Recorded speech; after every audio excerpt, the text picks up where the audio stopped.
नमः। द्वितीय भाग 20वां कांड सूक्त 96। हे इंद्रदेव, आप तीव्र प्रभाव वाले इस सोमरस का सेवन करें। गतिशील रथ से योजित किए गए अश्वों को यहाँ आकर मुक्त कर दें। अन्य यजमान आपको हर्षित न कर सके। हम स्वयं आपको संतुष्ट करेंगे। आपके निमित्त ही यह सोमाभिषेक किया गया है। हे इंद्र, आपके निमित्त ही सोम तैयार किया गया है। आगे भी आपके लिए ही प्रस्तुत होगा। ये सभी स्तुतियाँ आपका ही आह्वान करती है। हे इंद्रदेव, शीघ्र ही उपस्थित होकर आप हमारे इस यज्ञ में सोमपान करें। जो साधक भावना पूर्वक इंद्रदेव के लिए सोमरस अभिषेक करते हैं, इंद्रदेव उनकी गौओं को भी क्षीण नहीं करते, उन्हें श्रेष्ठ और प्रशंसनीय ऐश्वर्य प्रदान करते हैं। जो धनवान लोग इंद्रदेव के निमित्त सोमरस प्रस्तुत करते हैं, उन्हें वे प्रत्यक्ष लाभ प्रदान करते हैं। इंद्रदेव अपनी भुजाओं से उन्हें संरक्षण प्रदान करते हैं। उत्तम कर्मों से विद्वेष करने वालों को इंद्रदेव बिना कहे ही नष्ट करते हैं।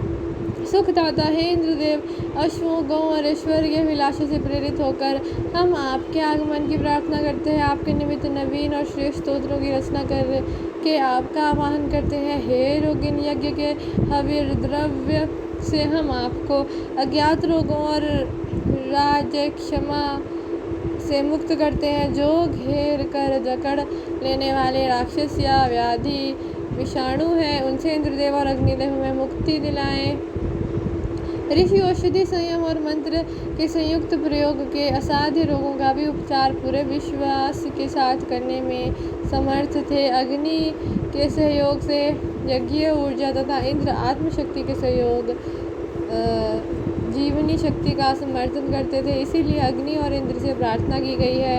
यदि रोगी की आयु क्षीण हो गई है, यदि वह मृत्यु के समीप गया हुआ है, तो भी हम उसे मृत्युदेव निवृत्ति के समीप से वापस ला सकते हैं। रोग निवारण विद्या के जानकार हमने उसका स्पर्श किया है, जिससे वह 100 वर्ष तक जीवित रहेगा। सहस्त्र अक्ष नेत्र या पहलुओं वाली, शतवीर या प्राणवान तत्व वाली तथा शतायु बनाने वाली आहुतियाँ हमने प्रदान की है। उनसे जीवन की सुरक्षित किया है। संपूर्ण दुखों का निवारण करके इंद्रदेवी ने 100 वर्ष की आयु प्रदान करे। हे रोग मुक्त मनुष्य, नित्य में वृद्धिशील होते हुए आप 100 शरद, 100 हेमंत और 100 वसंत तक सुखपूर्वक जीवित रहे। इंद्रदेव, अग्निदेव, सविता देव और बृहस्पति देव हविष्यान द्वारा परितृप्त होकर आपको 100 वर्ष तक के लिए जीवनी शक्ति प्रदान करें। हे रोगी मनुष्य, हम आपको मृत्यु के पास से लौटा कर लाए हैं। यह आपका पुनर्जीवन है। हे सर्वांग स्वस्थ, आपके लिए समर्थ नेत्रों और आयुष्य को हमने उपलब्ध किया है। हमारे स्तोत्रों से प्रसन्न होकर अग्निदेव शरीर की सभी बाधाओं, रोगों का निवारण करें। हे नारी, आपके शरीर में जो भी विकार रोग प्रत्यक्ष या गोपनीय रूप से विद्यमान है, उन सबको अग्निदेव दूर करें।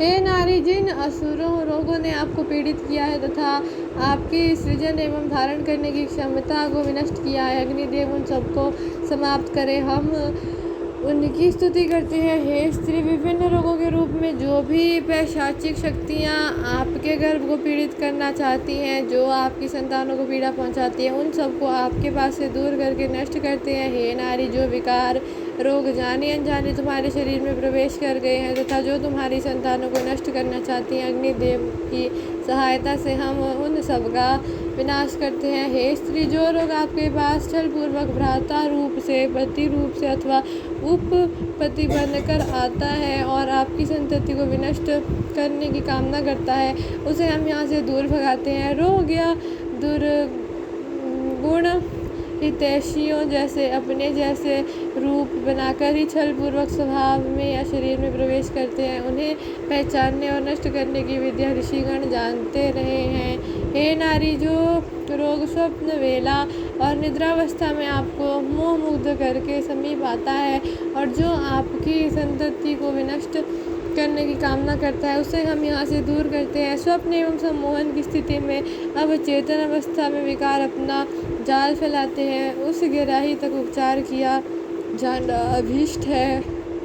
हे रोगिन, आपके दोनों नेत्रों, दोनों कानों, दोनों नासिका रंध्रों, ठोड़ी, सिर, मस्तिष्क और जिह्वा से हम रोग को दूर करते हैं। हे रोगिन, आपकी गर्दन की नाड़ियों, ऊपरी स्नायुओं अस्थियों के संधि भागों, कंधों, भुजाओं और अंतर्भाग से यक्ष्मा रोग का निवारण करते हैं। हे मनुष्य, हम आपके हृदय, फेफड़ों, क्लोम ग्रंथि, पित्ताशय, दोनों पार्श्व पसलियों, गुर्दों, तिल्ली, जिवर, लीवर आदि से रोगों का निवारण करते हैं। आपकी आंतें, गुदा, नाड़ियों, हृदय स्थान, मूत्राशय, यकृत और अन्य पाचन तंत्र के अवयवों से हम रोगों का निवारण करते हैं।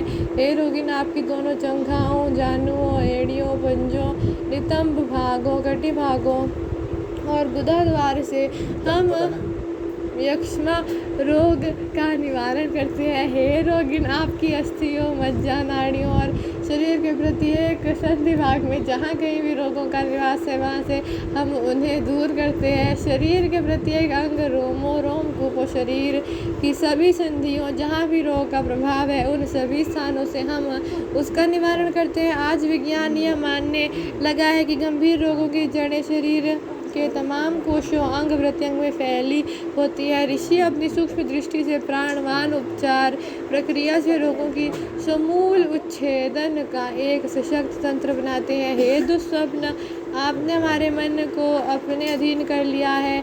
आप यहाँ से दूर भाग जाएं, दूर देश में जाकर इच्छानुसार विचरण करें। निर्ऋति देवता जो यहाँ से दूर रहते हैं उनसे जाकर कहें कि जीवित व्यक्तियों के मनोरथ विस्तृत होते हैं, अतएव वे मनोरथों के विनाशक दुःस्वप्न दर्शन को विनष्ट करें।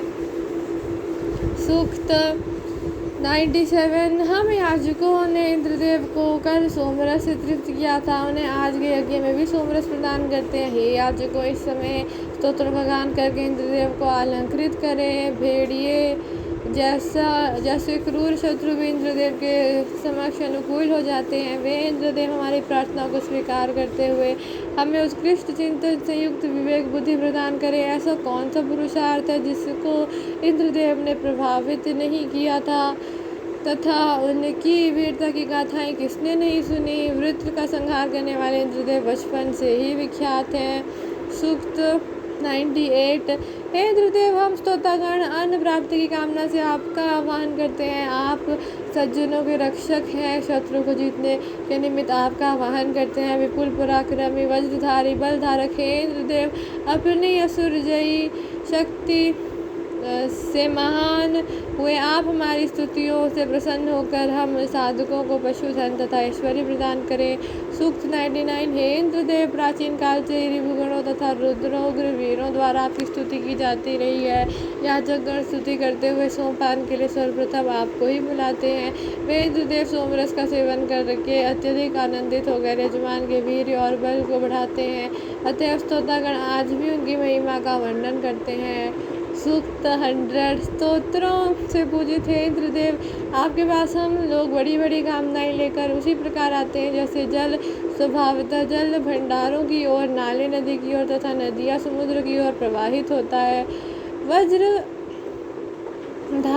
शूरवीर है इंद्रदेव, जैसे नदियों के जल से समुद्र की गरिमा बढ़ती है उसी तरह हम अपनी स्तुतियों से आपकी गरिमा का विस्तार करते हैं। गमनशील इंद्रदेव के महान रथ में संकेत मात्र से ही 2 श्रेष्ठ घोड़े नियोजित हो जाते हैं। स्तोतागण उन्हें स्तोत्रों से नियोजित करते हैं। ओम अथर्वदाय नमः।